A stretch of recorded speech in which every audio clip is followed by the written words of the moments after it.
Olá, turma. É, Vamos dar uma olhadinha agora no outro exercício, na solução do exercício 19 da lista. Agora a gente vai ter análise aí de um circuito RLC série, né? A questão 19, ela pede para esse circuito que está desenhado aí na tela, né, calcular para a gente determinar o alfa, né, o coeficiente exponencial do amortecimento, o ômega zero, né, e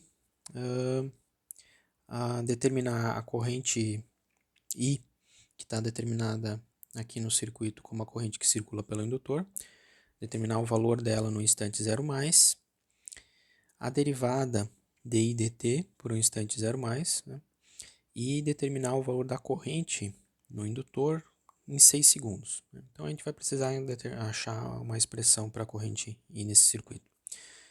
Ok, então inicialmente a gente tem, né, como toda análise de circuito aí, verificar quais vão ser as condições iniciais para o nosso circuito. Essa fonte aqui de 0,5 U de menos T, né, amperes, a gente sabe que essa função U é a função degrau, né? A função U normal, com função U de T, né, ela vale simplesmente para T menor do que zero, a U de T, ela vale zero, a amplitude dela, para T menor que zero, e para T maior que zero ela vale 1. Essa é a função degrau unitário, ok? No instante zero ela muda de 0 para 1. A função U de menos T, ela inverte só o instante que acontece quando o argumento dessa função ele for positivo, ou seja, para instantes para t menor do que zero, aí ele vai ser igual a 1. Ele vai ter magnitude 1 aqui, né, para t menor do que zero, e vai ser magnitude 0 para t maior do que zero. Né? Então, é esse comportamento aqui que a gente tem para essa fonte, só que multiplicado daí pelo coeficiente de 0,5, ou seja, vai ter 500 miliamperes para t menor do que zero, circulando, essa fonte está fornecendo 500 miliamperes para t menor que zero e está fornecendo 0 amperes, ou seja, simplesmente um circuito aberto, esse ramo da direita, para t maior que zero, certo? Então,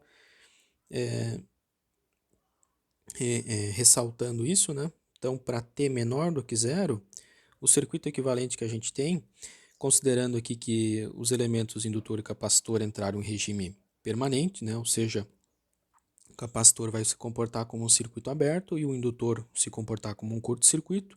O que resta desse circuito aqui equivalente para instantes t menores do que zero é simplesmente o resistor e a fonte, e essa fonte de corrente. Né? Então a gente vai ter aqui o indutor como um curto, o resistor de 140 ohms, o capacitor como um circuito aberto e a fonte que aí ela vai estar funcionando simplesmente como uma fonte independente de 500 miliamperes.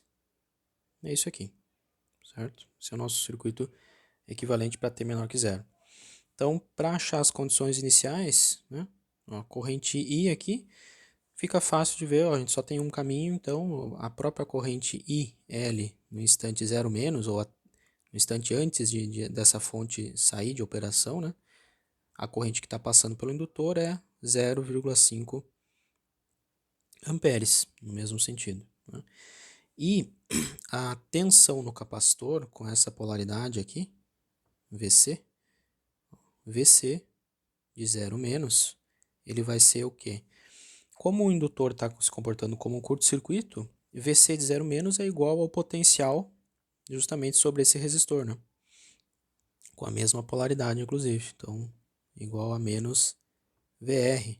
Menos VR não, igual a VR, né? O potencial, porque a corrente que está circulando no resistor também está indo do potencial positivo para o negativo. Então, a tensão no capacitor é simplesmente a resistência, 140 ohms, vezes a corrente que está percorrendo por esse resistor, que é 0,5 amperes. Ou seja, a tensão inicial, tensão em zero no capacitor 0 menos, é 70 volts. Né? E a gente sabe que para um instante 0 mais, né, em t igual a 0 mais, o indutor não permite variação abrupta de corrente, então IL, ou simplesmente I, né, que o problema nem chama de L porque vai ser a própria corrente I que está definida, é a corrente no indutor, mas enfim, a corrente I0 mais vai ser igual a 0,5 amperes e a tensão no capacitor em 0 mais é igual a 70 volts, porque também o capacitor não permite variação abrupta de tensão, então se em 0 menos a tensão é 70 volts, e em 0 mais tem que continuar sendo 70 volts. Ok? Então essas aqui são as condições iniciais do circuito. E para T0 ou T maior do que zero, né, para instantes maiores do que zero, aí a gente tem essa fonte aqui saindo de cena, né? Ela já não contribui mais para o circuito, porque ela vai ter esse comportamento aqui. Né? Então, para ter instantes t maior do que zero, o circuito que a gente tem é simplesmente o circuito RLC-CL, né? Com o indutor de 12 Henry, o resistor de 140 ohms e o capacitor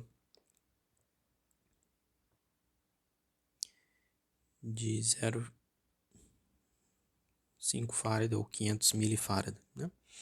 E aí a gente já sabe as condições iniciais, né? A gente já achou ali no enunciado do problema um dos parâmetros que ele pede é qual que é a corrente inicial, né, em 0 mais, 500 miliamperes, portanto. E agora para esse circuito aqui, né, a gente vai determinar, vai calcular o alfa e o ômega. Alfa para o circuito série, né, é R sobre 2L. Então esse alfa aqui vai ser 140 ohms sobre 2 vezes 12, ou 24.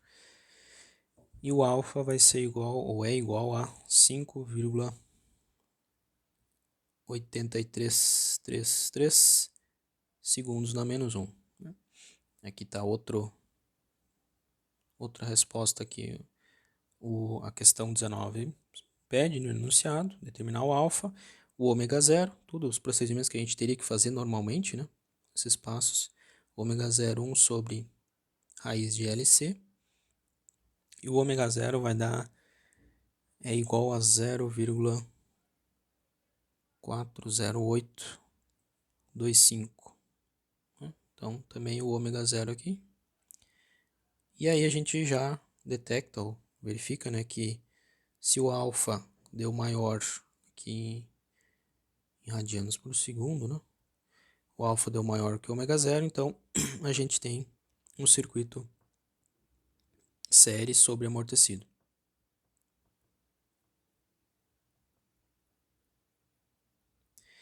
E aí, da resposta sobre amortecida, a gente já conhece o comportamento da resposta na corrente nesse circuito. A forma da solução da corrente para t maior do que zero, né? Ela vai ser a soma de duas exponenciais, né? A1 vezes exponencial S1 na t, mais 1 a 2 vezes uma exponencial com S2 na t. Certo? S1 a gente já pode calcular também. Vai ser menos alfa mais raiz de alfa ao quadrado menos ômega zero ao quadrado.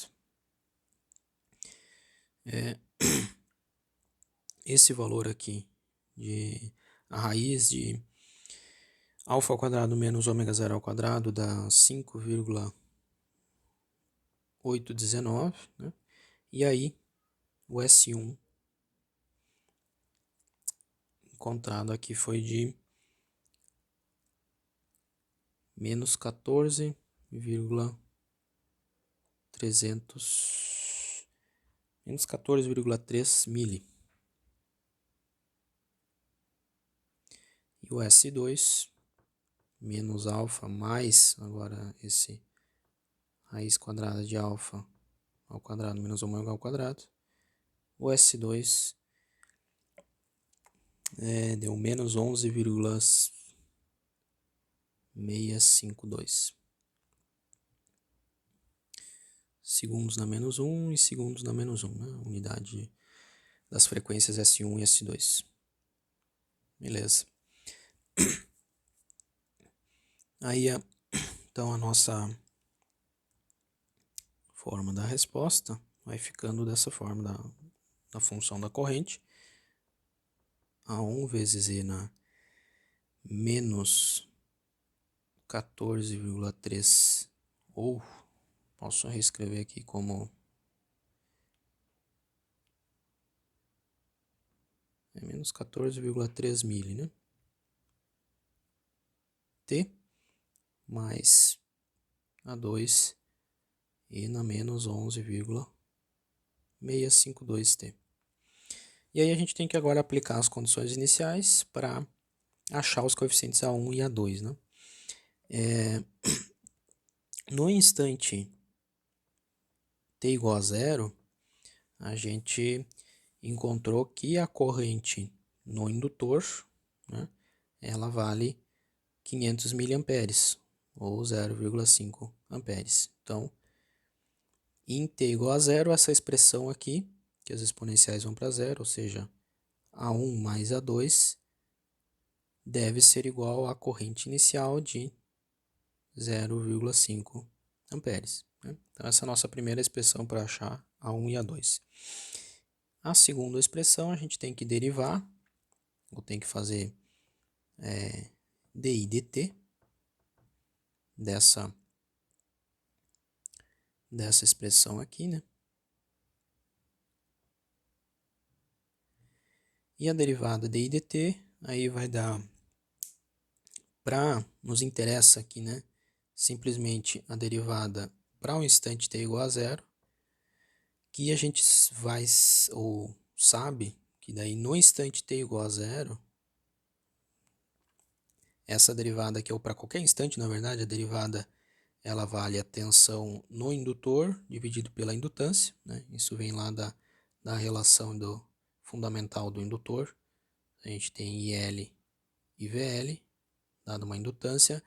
A tensão no indutor é igual a L vezes a taxa de variação da corrente.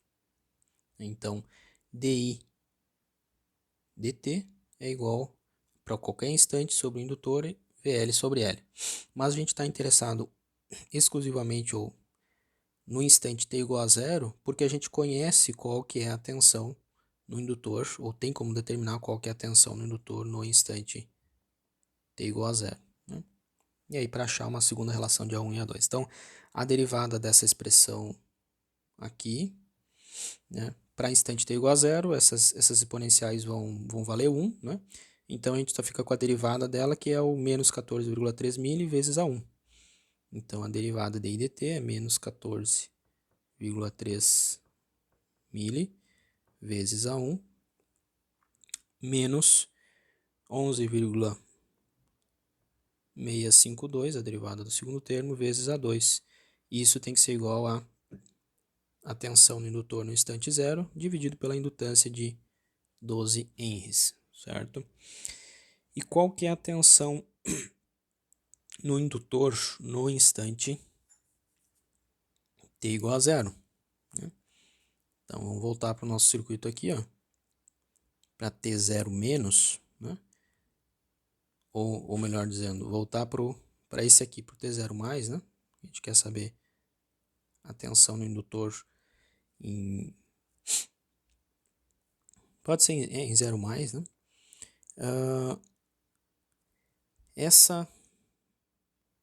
Esse circuito aqui a gente conhece que a tensão no capacitor, vamos chamar, ela tem essa polaridade, VC. VC, se eu somar as tensões aqui de VC, VL e VR, eu tenho a lei de Kirchhoff das tensões, né, para esse circuito. Então, com as polaridades que estão aqui, né, eu posso escrever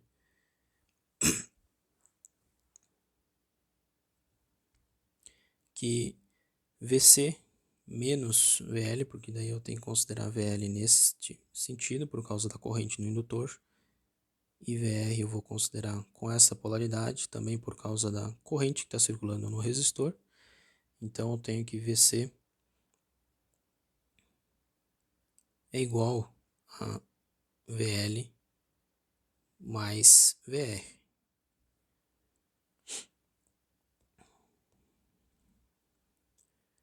VC para o instante 0 mais é igual a VL para o instante 0 mais VR para o instante 0 mais.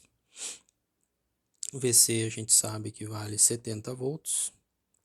VL é o que a gente quer determinar aqui.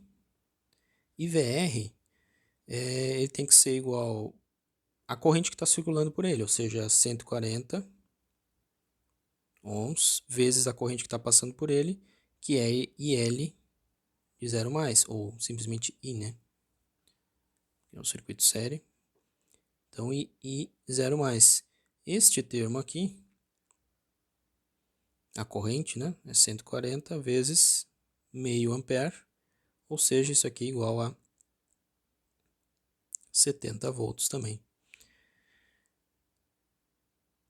Portanto, né, a gente chega aqui pela expressão que a tensão no indutor em 0 mais tem que ser igual a 70 menos 70, 0 volts. Ou seja, como a tensão no capacitor não varia nesse instante 0 volts e nem a corrente no indutor também, se a corrente não tem variação de corrente no indutor, a tensão sobre ele é zero, é nula, né? É isso que diz essa expressão aqui, ó. Como a corrente, perdão, no indutor não variou ainda, a tensão sobre ele continua igual a zero. Ou seja, essa nossa expressão aqui, né, joga o valor aqui em cima, a gente vai ter aqui menos 14,3 mili a 1 menos 11,652 a 2 é igual a zero, né? Então essa aqui é a segunda equação para determinar o A1 e A2, e essa aqui é a primeira equação, né? Então essas duas equações aqui para determinar o A1 e o A2, ok? A gente vai encontrar os coeficientes A1 igual a 500,614 mili e o A2 menos 0,614, 10 na menos 3. Ordens de magnitude aí bem diferentes, né? O A1 é aproximadamente 500 vezes o A2. E aí a nossa corrente, a nossa expressão para a corrente de tempo, então fica 500,614 mili vezes a exponencial e elevado na menos 14,3 mili na t, menos, aí o segundo termo vem com A2, menos 0,614 mili também, vezes a exponencial na menos 11,652t, né? Essa aqui é a expressão para a corrente, para qualquer instante de tempo, ou simplesmente reescrever aqui como 500,614 e na menos 14,3, 10 na menos 3t, menos 0,614 e na menos 11,652t miliamperes.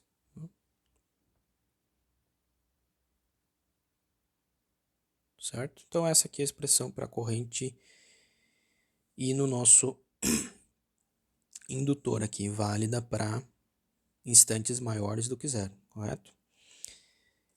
E aí,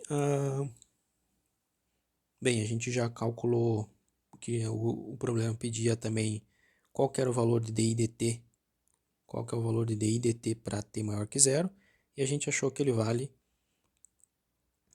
VL sobre L, mas VL no instante 0 mais é 0 volts, continua sendo 0 volts, então a gente achou que DI dt para t 0 mais vale 0, né? O enunciado também pedia essa solução aqui, a gente já tinha achado. E ele pede ainda qual que é o valor da corrente para tempo de 6 segundos. Então, em 6 segundos, né, é só aplicar 6 segundos aqui nessa expressão que a gente encontrou. E aí, a corrente para 6 segundos dá 459,452 miliamperes, certo?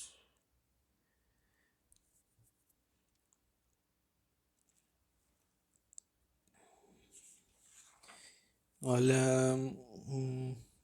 e o enunciado do problema pedia apenas para a gente chegar até aqui, né? E aí, se a gente só fizer mais uma análise, né, veja que para 6 segundos, a corrente inicial, a corrente zero, né, no indutor é de 0,5 amperes, ou seja, 500 miliamperes.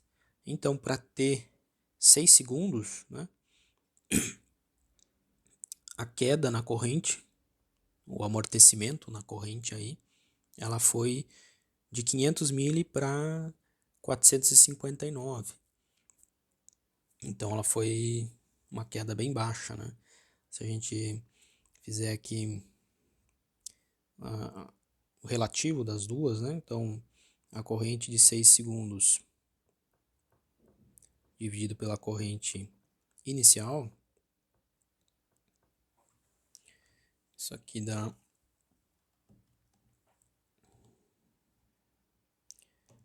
459,452 mili dividido por 500 mili